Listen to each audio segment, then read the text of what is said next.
ပေါက်ပြားကိုကြော့လို့ခေါ်ပါတယ်နောက်ထပ်နာမည်တစ်မျိုးကတော့ခေါ်ဘုတ်လည်းခေါ်ကြပါသေးတယ်လက်ကင်ကတန်ဆိုရင်ကြော့ဒမ်လက်လို့ခေါ်ပါတယ်ဒမ်ဆိုတာကသူရဲ့လက်ကင်ကိုပြောတာပါလက်ဆိုတာကတန်ကိုပြောတာပါလက်ကင်ကတစ်သားဆိုရင်ကြော့ဒမ်မိုင်း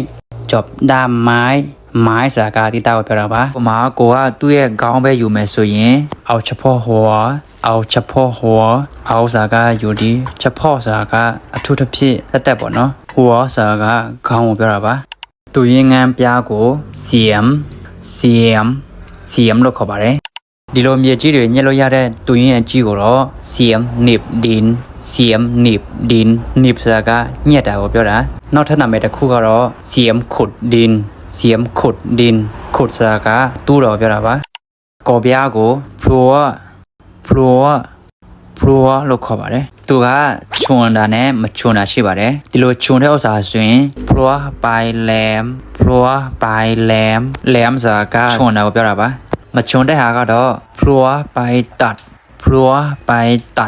တတ်စာကဖြစ်လို့ရတဲ့အဖျားကိုပြောတာပါ